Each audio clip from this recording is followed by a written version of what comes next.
screen said that BDS are going to walk away with a massive win. I predicted that as well. Out of all the games so far, James, that I've been pretty confident that I would be right, this is the one. This is our last game together today. This is the one I am very thoroughly convinced BDS will win. While SI has been full of unpredictable upsets so far, this is the one game that should stick. This is the one. This is the best team in Europe versus, in a way, the 6th place team from Brazil. Furia only qualified through this event through the Latin American qualifier, and of course the top 5 Brazilian teams had already qualified via SI points. Whereas BDS, I mean, these guys have been top 2 consistently all of 2020 and even now into 2021. Yep. Stage 1, these guys have been so good, not infallible, but so good. And you know what, Jess, this is something I want to touch on, the fact that BDS represent France, and France has not won a Global Rainbow Six event since 2016. And that was Youngtus in Year 1 Season 2. Renshiro was on that team, and he is here today playing for BDS, and he might take his 2nd championship. This is BDS's best shot. You're absolutely right. They put a damn good showing up last year, and I was really impressed by them. They only got better. It has been a momentous climb to being the kings of EU. A lot of people disputed that, but they kept consistency going. Those bans on your screen, nothing out of the ordinary. That were my ban, very typical, especially in Europe. It's a very typical ban to come out. So if you're wondering, okay, is that going to be something that plays a part here? I don't think so. The fact that the Maverick is banned as well as the Thatcher, that does spring a little bit of a questions as to the effectiveness that BDS can have on attack. But there's a lot of vertical options on this map, so it doesn't really matter that much. It's not like it's Clubhouse where you're going to struggle a little bit. They'll have a bit of fun on this map, I think, and 6 picks will rain out, and as a result of the Maverick and the Thatcher being banned, Alems will bring the Kali instead with the Lancers, and instead of a Kayi, they're going to bring those bandit charges, because guess what? They want to fake they were going upstairs, but they're going downstairs. Attackers need to locate and defuse as many bombs. It means we might actually see a bit of juggling from highs. I love seeing a little bit of a bandit juggle come through. And of course the Kali isn't a great counter to that, keeping in mind that mostly the way that you would try and counter that is by taking vertical map control. Now we have some good utility on the BDS side to do that, namely the sledge, but you know, once that sledge dies, you're really just relying on the breaching charges Alems has to get any vertical potential. And so, I mean, I'm looking at this, these teams haven't played each other ever before. It's been 14 months since BDS has played a match against a team from outside of Europe, and I just hope that they're ready. Well, there'll be a lot of Shaiko fans in chat, but there's a lot of Latin American fans who have just woken up, who are tuning into the fact that Latin American teams have been dominating today, especially on the B stream. So if you're sitting there, vamos, Furia. But of course, if you're a European fan, you want BDS to show the world why they've been hailed as the kings of EU. They've been putting up a monstrous performance there. And as they attack the bottom floor, there's nothing that a Kali can't do here with those Lancers. They've just got to be careful of those Jaeger ADSs, and there you go! Renshiro goes down early. There's the soft breach gone, done and dusted, at least for the side of Sledge. And that's a nice bit of aggression here from Furia really early on. The reason I like it, James, they're not scared of BDS when, well, many of us think they should be. A massive pick, but Alems does get one back. Red goes down, traded. As we see this push start to shape up for the French, they've taken control of Bakery, but they haven't gone for that vertical play like we've seen, and this is where that Bandit comes into play. Highs, Bandit battery in his hand, ready to juggle. BDS's Kali won't be an adequate response. Here comes Shaiko, shut down. There's Lender holding down the fort on the rear side, and BDS starting to run into a brick wall. What a shame, those entry fraggers not really able to do the job that they are tasked with doing, and as a result, they are one-man disadvantage with this push. They're only halfway through the round, and as a result now, it seems like some of these support players from the side of BDS will have a job on their hands.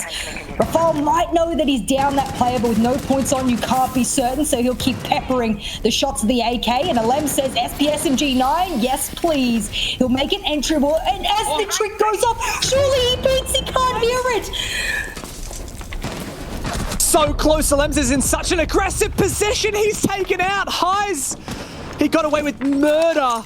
Now just 2 players left for BDS, and Furia continuing to bring the heat that we've seen all day long from Brazil. It's all on Bride, the super support. Holding type 89 in hand, waiting for an opportunity. Furia not looking to give him one. 1v4, 40 seconds, not much time, not much chance. Furia open things up with the first defense round. A lot of questionable plays there from BDS. Not a lot of trades. In fact, no trades from BDS available other than a very late trade from the Kali onto Rare, and that was quite later on, so you can't really call it a trade at that point. BDS looking shaky in their first attacking round. Were they unprepared for the bottom floor? Did they maybe underestimate the aggression that Furia would throw at them? Whatever that might be, so far Furia looking strong. They've brought the momentum for beating G2 over onto this map, and they are not stopping. The trainers are rolling. It certainly is, and something that we always talk about for Brazil is the fact that there is so much talent in the scene. These players individually are some of the best in the business when it comes to Rainbow Six. Furia doesn't necessarily have players like Alamau and all these, Palu, all these other Brazilian superstars that we talk about, and yet they can still hold their own against the European superstars. You look at this star-studded roster that BDS are. They've got Shaiko, of course, the man himself, number 3 rated in all of EUL, 2nd highest for kill differential. And then you've got 3 out of the 5 of these players in the top 5 for KOSC. Rafal, Bride, Renshiro. These guys are insane. Like, these are some of the individually, like if you said, all right, give me the 5 best players in Europe, and you wanted like a shortlist of 10 candidates, BDS would probably have all their 5 players on that shortlist. And yet it's still not enough to take down Furia. Well, they're only the first round in, and if you're a BDS fan, you're very thankful because they've got a lot of thinking to do, and they can answer back with their own response here. They can collect themselves, work out the kind of pace that they want to dictate on their attacking half. I was looking through some of the statistics about how they usually play here on Kafe. Are they an attacking-sided team? Are they a defending-sided team? They're pretty 50-50. They're a little bit more defensive-sided, James, but for the most part, you expect them to do quite well on both halves. They might not be expecting the sporadic nature here of Furia. That C4 reigns up and is wasted as a result. Only 2 more remaining. But that's still more than enough to be able to work with. But when you're on a site like Reading, you want as many C4s in pocket as you possibly can, because if that sledge stays alive for as long as possible, they can get some serious damage on the vertical. There's one thing I can say for damn sure, it's that Furia are not scared. Shaiko down early once again. BDS have made some progress, however, cleared the Pixel shield and started to take control of the top floor, but minute 45 left. Time is slipping away. This is a Reading attack. And because of that, Furia really just have so much control and so many layers of this onion to peel off. The lens doesn't land. That shot looks again for it, but Fancy scares him off. What a shame that the entry is coming out of a CRXX. You know, you don't want that weapon to be used as your entry weapon. You want Shaiko alive. You want someone with a better weapon. And of course, they're getting some serious bullets, some serious damage onto these Furia players, but not being able to capitalize on at least a DB&O, at least getting them down and at least out of the scoreboard would be great. You've got to even the man count, try and get that advantage back into your hands. With 60 seconds left, they're starting to get the verticals now. My problem is none of the players of Furia are putting themselves in an exposed position. They're playing this one smart, and as a result, no matter how many verticals you open or not, you might struggle to be able to capture one as they dance around these holes. That's the thing. While BDS might have top floor control, it was on Furia's terms. They fell back. They were not flushed out. And now they hold. They wait patiently 30 seconds. As BDS try their best to prepare for this execute, but they don't have a lot going for them. They can't find the picks. Furia have slipped away into the night, but are ready to pounce back. Bride finds Lender. Man advantage, BDS 15 seconds, but still the flank is on. Furia have so many strong positions. They need to land these plays. Here comes Hive. Shut down, Brene. Getting the diffuser planted. Renshiro finds a double. Miracle and Rare, the last two players. It's all on Miracle. He will need a miracle to make this round work, but BDS is well and truly back into it with the post plan. 4 versus 1 and locked out. BDS are back. An incredible flick from the sledge there to just flick around onto those brown stairs, and absolutely good night, that Valkyrie. That was what really kept them in the round there, because if they didn't wait out those smoke babes, they got flanked from that Valkyrie. That plant doesn't go down. They don't have the time on their hands. There's multiple kills they would need in just mere seconds. That's a close one. I wouldn't say so far I'm very convinced by the gameplay from BDS, but it's 1 round apiece now. Shaiko, he's just having a little bit of a sleeper at the moment. He's just warming up into the game, I think. And Furia, well, they were already warmed up in the previous match, beating G2. Currently, I don't know where we sit, but we will go to the top floor, and we'll see whether or not Furia has what it takes. I'm liking, though, there is a lot of reliance on that pixel spot. That's what Furia seem to want to try and hold on for as long as possible. And they've been opening up quite a few lines of sight and challenging it with, I would say, going up against ACOGs with their, you know, holographics and whatnot in sort of long-range engagements. They don't seem to fear anything. I know you said it before, James, but they don't seem to fear taking almost any engagement, and that's a positive sign. That's Furia for you, and confidence goes a long way in shooters. In Rainbow Six in particular. There's a quote for, I'm going to pander to my OS fans for a minute. There's a quote from the lovely Specker from Order, OS player, who says, it's 95% mental. And honestly, like, this game is sometimes. Like, it's 5% strategy and aim and all that, but like, 95% of it is getting in the right headspace so you can actually execute what you've planned. And so you can actually land those shots, the shots that you never thought you could. And I think if you ask any pro player, it's all about that mentality. And so credit to Furia, the fact that they're not scared. They're going up against the massive behemoth that is BDS, this French superpower. And here's a C4, love that aggression, doesn't find anything. And Lenda still so eager to peek this. This is incredible. I have never seen, not in European League at least, I've never seen so many people run at BDS players, specifically this team. Now, maybe because BDS hasn't been challenged at a mechanical level quite this ferociously before, they are really on the back foot here, and I can see that. They're questioning themselves, they're extra droning things, they're trying to make it take a step back. C4s are raining out at them in the first 30 to 40 seconds. This is something I don't think they've experienced, or I know they haven't experienced in EUL. And you said it before, they haven't really been able to have a huge showing or win anything outright in an international event. This is their chance to prove they can, but they're struggling against the Latin American playstyle here. Oh no. They certainly are. That's another opening pick against them as well. Another moment, that's 3 in a row now. Alems, though, does eventually get that refrag. BDS start to make some progress, clearing down on the middle floor, but of course we must turn our attention to the top floor at some point. Clear Pixel. Alems just waiting for his teammates to be prepared. There's 1 ADS wasted, 2 ADSs wasted, 3 ADSs wasted. That's a shot, and another! Fancy, with some fancy mechanics, takes down Alems and Rafal. BDS slapped back onto their asses.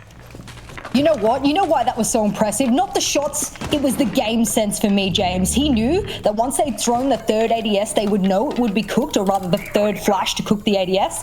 And he peeked right where he knew the Kali was for the lance to destroy the shield.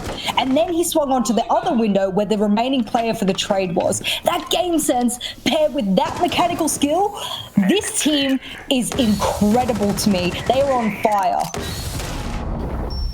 Certainly are, but so's Highs. Renshiro, nice nade. 2v4 now at 2v3. Oh, such a close shot. But we know Fancy's on the ball. Eager to peek that. Ready to use some X-Kairos. Fancy's found yet another kill. And my God, Brede, you have a task ahead of you, a task and a half. 2 shields to go up against if you're going into piano, and 2 players if you're going bar. There's no way this is happening, not even for the super support. There's the first one. 1v2 now. The player's close to lighting up, but Rare shuts him down, and Furia, my God, have they brought the fire. Something I want to point out there as well in that setup that I only just noticed in that last kill where Brede was attempting that clutch was a lot of teams will open up and rip open that bar, whether it be with Oryx, whether it be with, you know, you got shotguns, but it doesn't matter, whatever it is. What they've decided to do for Fury is only open up feet holes. And that's a little bit different than most of the other regions for the fact that if you know there's only feet holes, you can play that advantageously from freezer, from that bathroom angle, from a prone position, and get a heck of a lot more intel from a safe proning position. I like that. And there's little micro things to the strategies here from Furia that I've not seen before because I don't necessarily work the Latin American region, but from the few things that I've watched from them, they are doing just little things different, and it goes a long, long way. One of the things I loved, and we talked about Fancy getting the 2K at Pixel, right? You talked about his game sense. The thing I think was so cool was the fact that BDS burned all 3 of the ADSs, and the next step, of course, was for Kali to peek with the lance for that shield. And Fancy knew that that was coming, so exactly what I said. Already holding the angle when Alems peeks it with the lance. I mean, that is just Fancy. Incredible game right? sense. He knows. Incredible game sense mixed with the mechanical. As I said before, I just really impressed by that. It wasn't necessarily mechanical skills to hit his shots. I know Jaeger's been nerfed, at least in his recoil recently. A lot of the high tier players haven't seemed bothered by it at all. They've been able to learn it in about a week, so good on them. That's what they're pro players for. But nevertheless, this is an opportunity here for Furia to really nail down in the first half that they are a serious contender here at 6 Invitational. BDS on their attacking side usually don't struggle this much. However, we don't have a huge sample size to go off for them. So I'm not going to put too many eggs in one basket here statistically. The one thing I will say is, with these operator bans, having Maverick and Thatcher gone, you would think that the defense would be favored, right? Like, it's so hard to clear util off walls when both Mav and Thatcher are banned. It's the majority of your kind of like wall denial counters gone, and that's why we're seeing so much of the Kali. But for the first time, the Kali is gone. Well, this time they don't think they'll need it. Instead, they're going to try and put a lot of emphasis on getting this top floor control. Speed and, I guess, efficiency and effectiveness from BDS has been lacking. Alems heard the drop. It is a stalemate, and guess who wins? It's the first one who makes the step out, and that will be the Aruni going down early on into the round. First pick, a very necessary one for BDS, as they've already been the opening kills time and time again. It's about time they clap back with their own, and as a result now they can get these kind of vertical control a lot quicker. That's the first time they've done it as well, so that's exactly what the doctor ordered for BDS. And they will start getting to work on this floor. The last attack on the kitchen, they were almost exclusively pushing from Bakery with an afterthought of VIP, but it was all very one-dimensional on that first floor.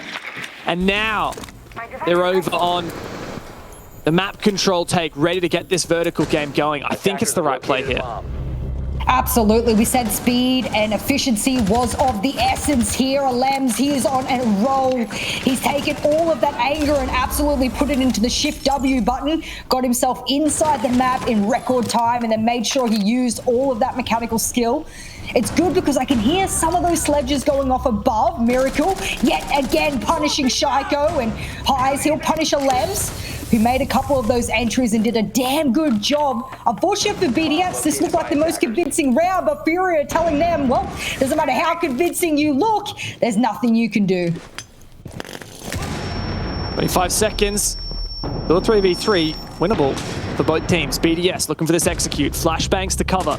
Miracle's in a good spot. Rafale finds one. That is so good. Exactly what BDS needed. Rafale on the entry, supporting the plant now. It is Brede putting that kit down on the ground. Rare looking for this flank, looking to isolate the 1v1s. He gets his first. Now it's a retake. Both players low, but so is he. A difficult angle, and Rafale finds all 3 of the kills, and BDS are back into it. There you go. This is the momentum shift that could really propel some attacking round wins into the hands of BDS. My worry is that Furia, even when they were propelled into overtime, they looked cool, calm, and collected no matter what area of the match. If they were behind when they were behind with G2 in the previous match and managed to come back and beat them, they don't seem fast. They just seem to enjoy playing Siege. I hate to put it so basically, but when I was looking at those player cams, I just kept saying to myself, wow, they look really cool, collected, teams all having a laugh, pointing at each other. That's the kind of vibe and mentality you want. I bet you in the BDS camp, Shaiko's sitting there going, wow, none of my shots, I'm just dying to everything. Second round, he died to a C4 that rained out through a vertical. How could he have known necessarily he would die all these different ways? I'm sure there's a couple of quiet players in the BDS camp right now who are hoping that they can step things up. But it's 2 rounds apiece. The scoreline makes it seem like all things are even Steven, but it hasn't felt that way.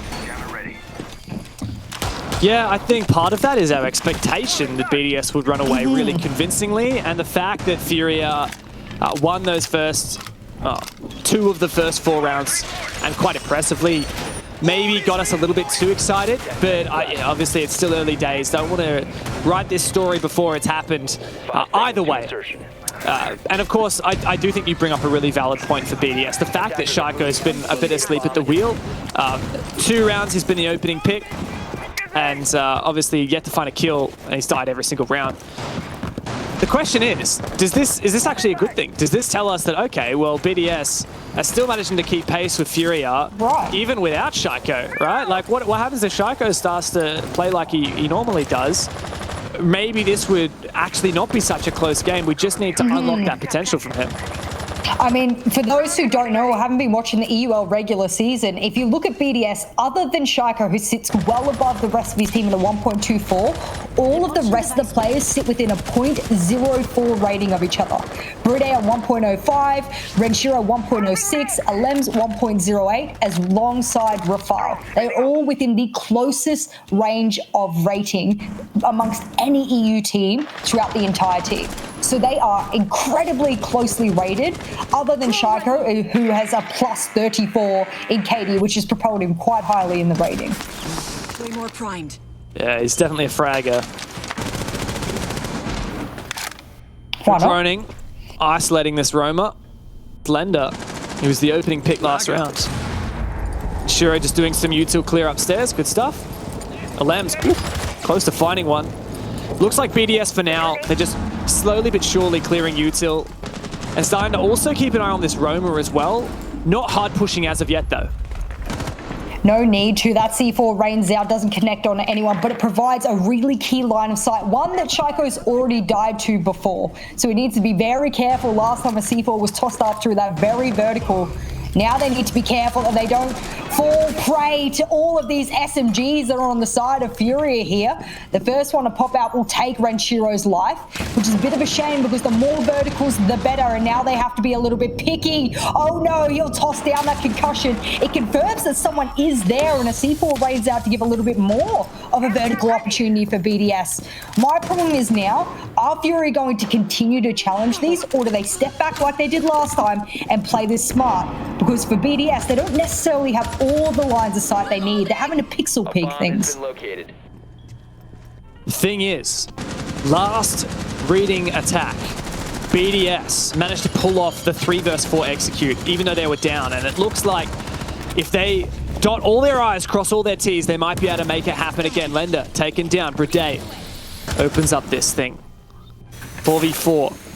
So many Furia players ready and primed for a flank, but BDS is so diligent. They're always watching. Bride starts to plant. Fancy's going all the way upstairs. Alems goes straight into the side, finds 2. This is massive, all on Rare. In the 1v3, found the first pick he needed, but there is so much more to go. Alems shuts him down, and BDS take the lead. You know what's incredible to me is I am thinking back to Playday 1, EUL Stage 1 of this year, and the interview that we had with Alems after their first Playday. They won it, but what he said was, we had such a slow warm up into this game, into our very first game of stage 1. It just felt like it took us the whole first half to warm up into the game. Do you think, James, that's happening again here today? Because I wouldn't be surprised. I mean, Alem said it himself. They take a little while to warm up into these different tournaments, into these different competitions. Play day 1 of stage 1 was no different. This could be it for them. They're just trying to warm into the 6 Invitational. It's their first game. Yeah, look, I'll believe it, but also at the same time, like we've been hyping up BDS and talking about how they've been so good, not only in 2020, but in stage 1 of 2021 as well, with 2nd place. But if you look at their most recent games, they lost their final 2 matches in EUL, right? A really close 7-8 to Kavana, and then VP destroyed 7-2 against BDS. So, in a way, BDS kind of don't have the greatest form coming into this. Now, I think you make a good point. I do agree. I think that the more time BDS has to settle in, the more that they'll start to feel a bit more comfortable and play the way that they've been practicing and to their standards. But, of course, Furia, as a team that we know like to get up in BDS's face a bit, they might not give them the chance. Now, what I seem to be noticing a pattern, right? It seems that when BDS are kind of allowed to just do their attack, if Furia kind of play the numbers game, all right, let's fall back so as to retain our man advantage, like that doesn't work for Furia. BDS are actually really good at the executes. And so I feel like Furia actually needs to get a little bit more aggressive. Like, just don't let BDS play the game that they want to play. Well, I have 14 plants counted on my list here in stage 1 alone here for BDS. So they are an objective-heavy team when they can get into sight and get the job done, and that's just plants. That doesn't show their opportunity for late-round executes and it finishing in eliminations or any other outcome there. That's just plants alone. So, and Bride has 10 of those different. I think it was 14 in total that I've listed, including the 2020 finals, which got delayed into January as well. So, really good objective focus here. What they need to be careful for Fantasy is that they are not falling into the same trap they felt last time. There is a secondary shield here and it is missed by that Ash charge. They do finally dispatch of it, but that's a lot of utility that was being soaked over towards Pixel and Bathroom. ADS and Pocket, that's a smart one, be placed over towards White. And now, as a result, BDS, they should get piano control quite comfortably. They should have red flank quite comfortably. They have over half the round to play with. My big problem, Lender with the C4 below. Last time he tossed it up that vertical, I'm worried about that now. Flashbang out. BDS, diligent once again. Just continuing to clear that util. That's a great nade there. But fortunately for Furia, they backed on out. Playing quite far back at the moment. Still players downstairs, though, as you had mentioned. Attackers have located a bomb. What is the go here for BDS? A lot of info from the Black Guys. Here's a lovely C4 primed and ready. Very common one, but still catches teams off guard. Shaiko, that's a hunk of damage down. But he's still ready. R4C in hand, a minute left. A good opportunity for him now that he is still alive later in the round. Banshee gives away his position. They know he's in here somewhere, but Bride's in as well. He'll take out Miracle. He decides for a mid-bar plan as Shaiko makes his presence in R4C known, and Lenders has to back all the way up. It's a 1v3 clutch right now, James, and the problem with that is Shaiko, if you leave him alive, he does the damage, and here he is, baby, warming up in the first few rounds. And now doing that damage that BDS desperately need him to do, and Bride getting into these really key positions, which I have to highlight, not necessarily a default spot to plant either. So that really worked both ways here for BDS, and not so well here for Furia. They're 2 rounds in deficit now, but they've had a good showing in the first half so far. Yeah, we could definitely credit Furia, but I do think that we are getting to that point now where BDS is starting to really show themselves, show their true form, and especially with Shaiko firing on all cylinders again, obviously not, jumping off the scoreboard or anything like that, but, just doing, he's not dying first, which is a great start, and he's finding kills, and he's clearing util, he's doing his job, right? And that's what we're seeing from BDS. I love that plant spot. You mentioned it. Like, that took me by surprise. I would be super confused if I was trying to, find the planter, or maybe you're in a retake, you're trying to find the diffuser, and it's over there, all the way in the bar, close up to backstop, but that's a great spot for it. Really well covered. So I love BDS. Like, they're such a smart team. They are such a hard-working team, and they have been the best in Europe for about a year now. But like we said, they haven't Yeah, it's a long time, right? But they've been consistent, but they haven't been consistently number one. They've been consistently top two. Like, you know, Rogue got the upper hand over them and said, well, sorry, Shaiko, are you running M870? I was going to say, James, stop. Stop, James. They take 5 bullets out of the 416, and they had some recall, and Shaiko's like, sorry, guys. Friendship ended with 416. M870 is my new best friend.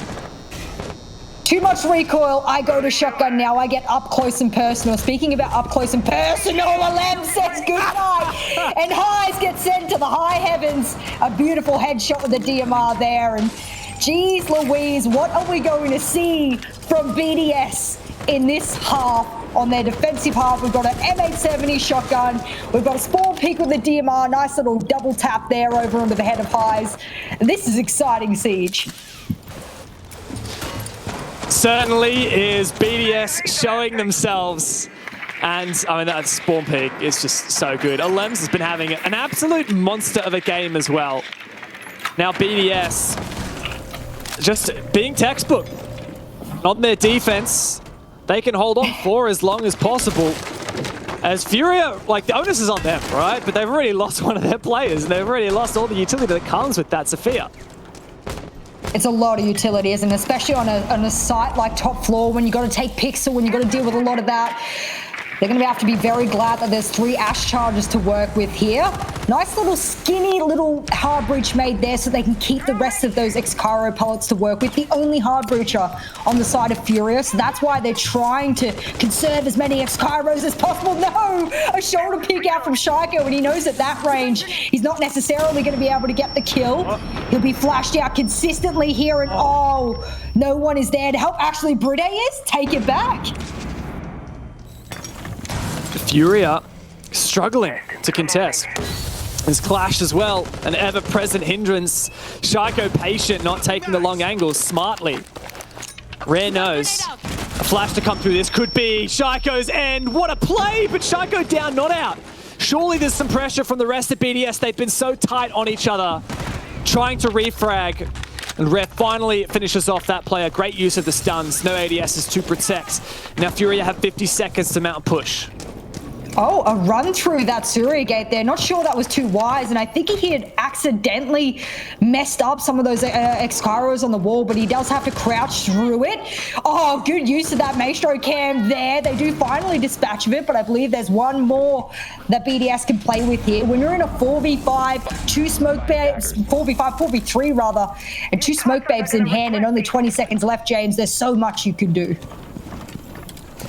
So much for BDS to wait and hold on. Ooh, Rafal bites off a little bit more than he can chew. Furia for the punish. 3v3 now. This is winnable. It's even more winnable now. 3v2 on for the execute. Filing through the white hallway. Rinshiro holds down the fort. BDS continue this streak.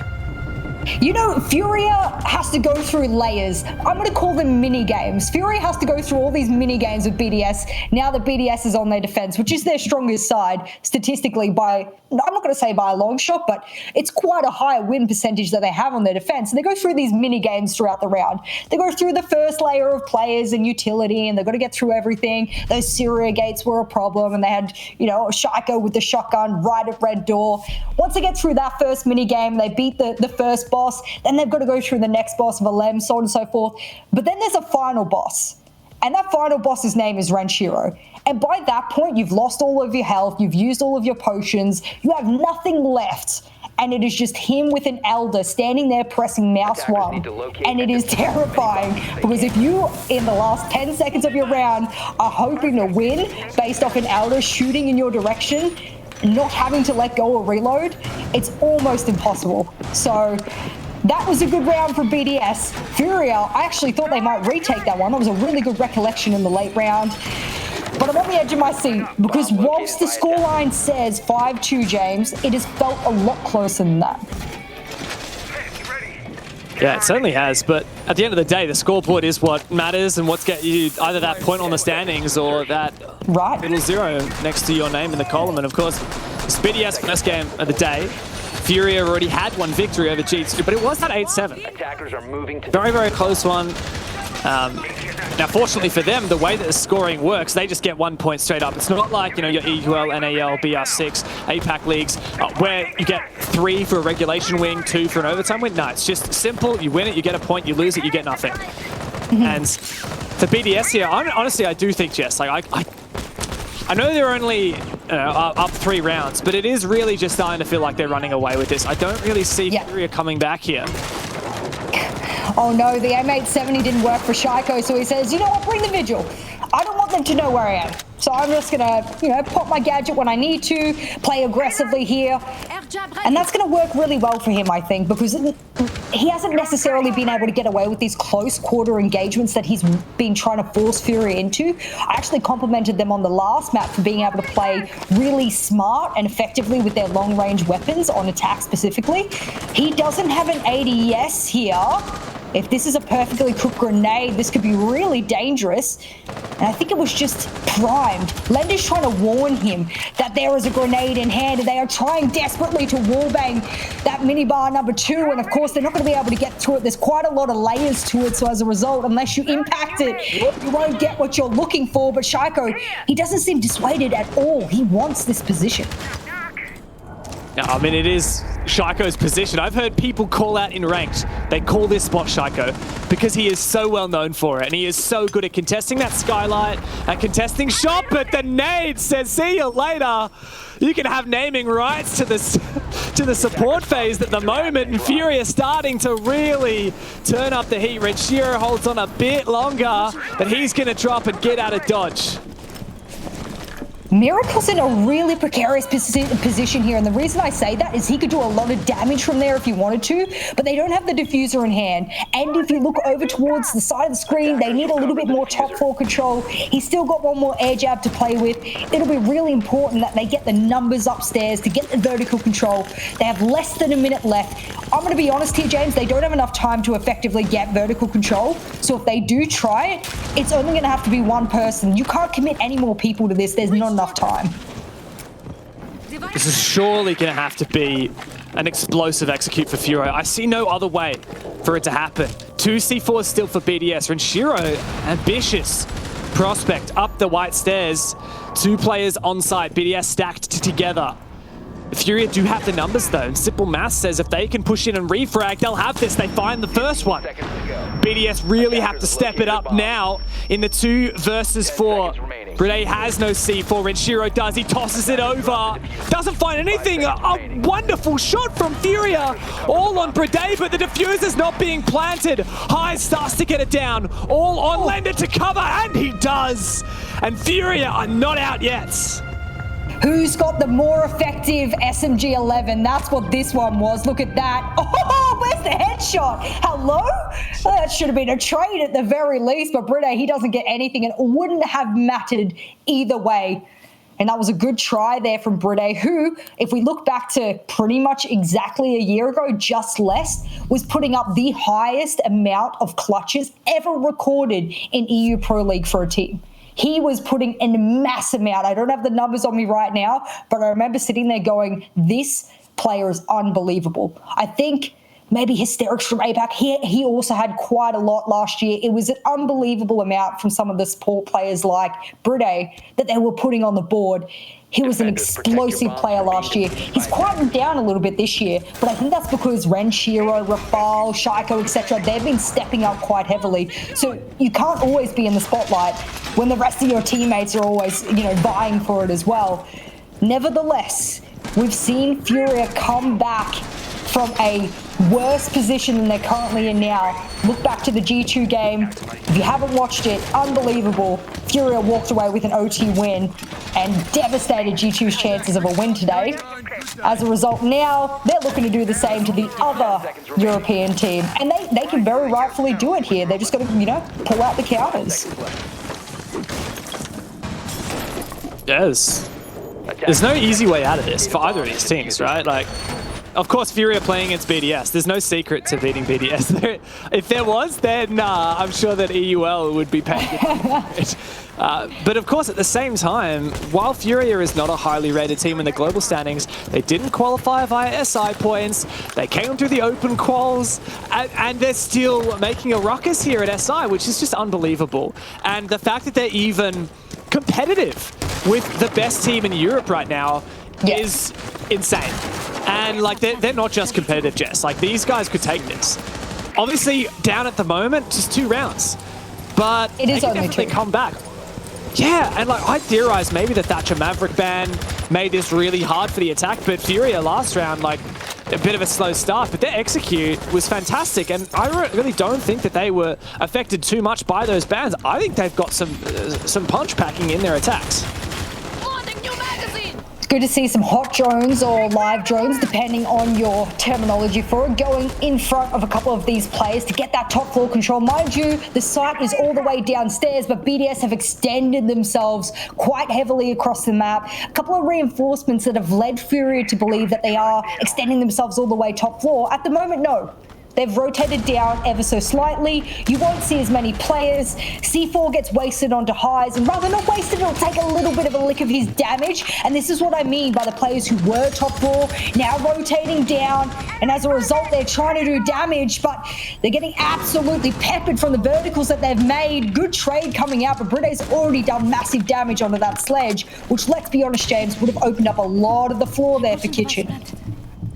Well, that's the concern, right? The only more soft breach for flooring really is the 2 breaching charges that you've got on highs, the Zoph. But you could use the 2 breaching rounds from the Ash, but then you're not using it to clear like that bulletproof camera or the shield that are on site, no doubt. And that gets a bit scary now. Furia got to get to work on this attack. With 45 seconds left, that's actually a lot of time to work with here. My trouble was that, yes, when you lost the sledge, you lost a lot of time, and, well, you're going to struggle if there's any wall denial. They are so lucky there's probably only going to be a new jammer. What was the Lems doing? Trying to back himself up, hide?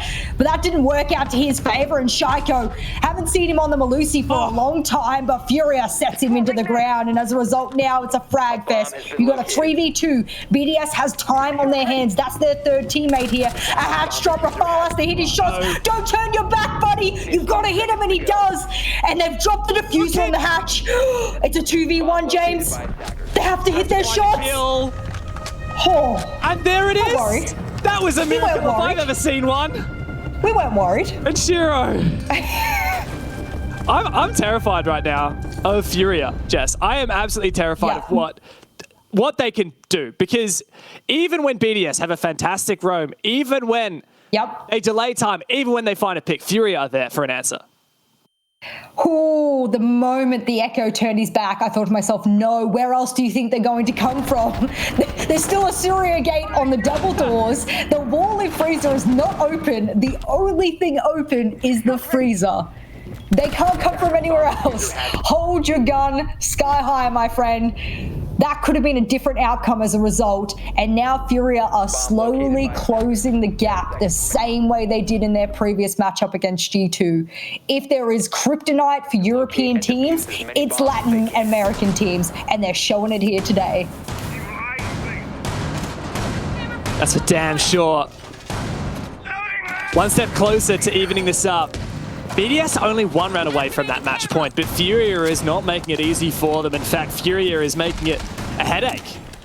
I just can't believe this, Jess. Like, Furia and Team 1 are the bottom-rated teams out of the ones we have here from Latin America, right? Correct. On the B stream today, we haven't been watching FaZe, who have just won 2 back-to-back seasons in BR6. We haven't been watching Team Liquid, who have just taken the Copa Elite 6. We haven't been watching MIPR, who have also been on the rise.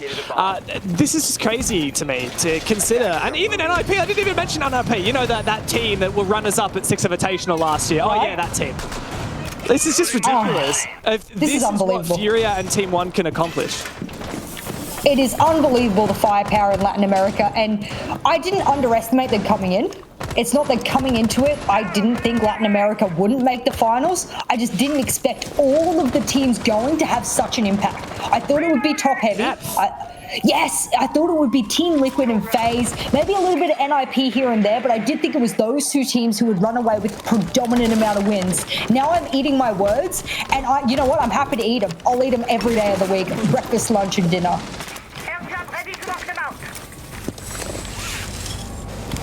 Let's see if Furia can keep up the momentum. My air jab is deployed. BDS have looked good. It's just one thing I love about Furia is they never give up. Dropping down that hatch. Oh no, we left the diffuser upstairs. Who cares? You push for frags. You deal with the hand that you dealt. And that's why you can never count out these guys. The BDS. Nice strategy here that they have been exhibiting on this top floor with the clash. And in fact, this bar cocktail bomb site is the only objective they have won on their defense so far. Look at all of these Valkyrie cams from Alems feeding an exponential amount of information. Instead of having that pixel shield, they have a real-life walking shield, and it's Rafale. And guess what? Shaiko's going to use it as his own little see-through mirror. Good little quick peek, but no shots connect. Oh, baby, good night. Woo! My God. See you later. I need to be careful not to make too many miracle puns, but that was something. That was just a Shaiko shot. That is what that was. Absolutely no words for that. Credit to Rafale, of course, being the walking shield to enable that. And now Furia knocked back. Oh, I had to take a little bit of a breath there. Almost absolutely screamed throughout my studio here. That's okay, but nevertheless, good for Shaiko that he's able to sort of turn up now that his team needs him, and they don't seem interested in pushing that shield whatsoever. Why? They've had problems with it. They lost one of, their key players here to it, and as a result, Lender, he's just going to go rappelling on into heaven. Is anyone there to receive him? Surely they are. It's Shaiko, but Brune gets a double SMG-11 kill, and Shaiko, that's 3 headshots in a row here for BDS. It's all over. Every single one of those last 8 kills were headshots. This is accuracy defined. Of course, it's Shaiko and Brede to take us to match point. BDS Furia have had their fun, but they're going to need to put the pedal to the metal to keep their hopes alive, push overtime and push through just like they did against G2. And we have been here before. This is the exact score line that Furia had last game against G2. Now, they did push forward and win that game, but they're going up against a whole different breed in BDS. Now, they have taken, Furia in this case, have taken a coach timeout. Mm-hmm. Fair enough. It's what you need to be able to stop. I do think once it gets to match point, you're a little bit too far gone. And there is a lot of contention about whether or not you should take a timeout only once you reach 3 rounds deficit. What should you do? That's a nice little replay there in slow-mo as well to really give us the full effect of that shot. I even think I need to slow it down more just to see. But I do think as a whole, a coach timeout is only good at match point if you can really reset the mental of your team, get them into a fighting spirit, or maybe you're feeding them a little bit of intel as to how to deal with the newfound aggression and revitalization in the second half of BDS. Otherwise, sometimes it can be too far gone. So we see BDS at the moment. They should be fairly chilled. They've just finally locked in match point. Of course, it's not going to be easy from here on out. Furia giving them a serious fight. The BDS should be pretty confident at the moment. You can see Alems having a bit of a chuckle as well to his teammates. I think BDS are in a strong position now. I think that this is probably the best that they have been looking. That previous round was incredibly strong. And the big thing is, like you had said, sometimes it takes BDS a little while to get back into it, to warm up. And that's exactly what we've seen from Shaiko. He was 0-4, and since then he's gone 7-3 to reach his current scoreline. And of course, that last round when he got that 3K was just very, very impressive. And now for Furia, the pressure is on. They can't let anything slip. Well, unfortunately, I have no real statistics to go back in, at least in recent form for Furia, to say, okay, how well do they usually perform on this bottom floor on attack? I don't really have anything for the viewers. All I can say is that from what I've seen so far of their attacks.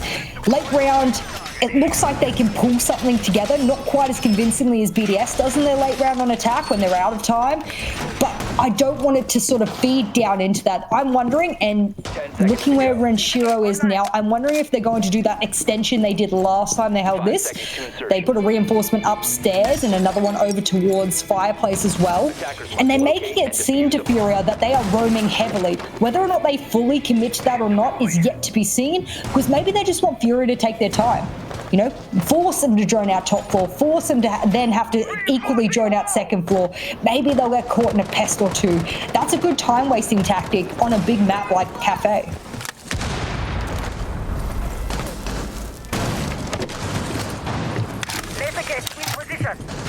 And this is where it comes down to Furia. BDS looking in their element, holding on the red stairs, Shaiko. A player that was the first victim of many around early in this game, but now he's stepped up, and the Shaiko that we know and love and fear. Fancy on the rappel. Drone goes through. I'm not actually sure where that drone was shot from. But still, he progresses forward. The Mozzie peels back. Great usage of these Aruna gates to slow somewhat the push. But of course, this is a very extended roam from BDS, and it just seems like so much time is being wasted.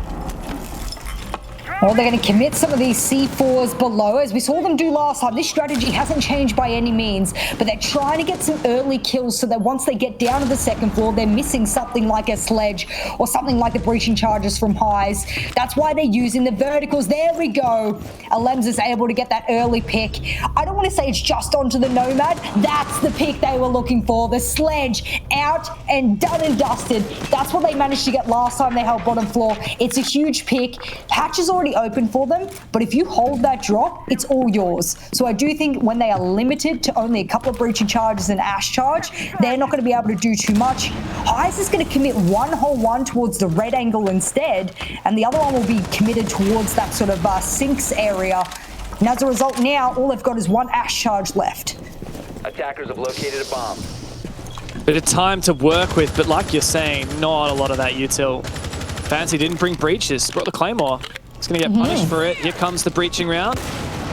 Gets a bit more vert, can punish that aggressive position, drops on the back of it, sprays the player of Coffee, doesn't land the kill. Fancy in the bomb site, marching forward into dishes now. There's the player of Coffee taken down.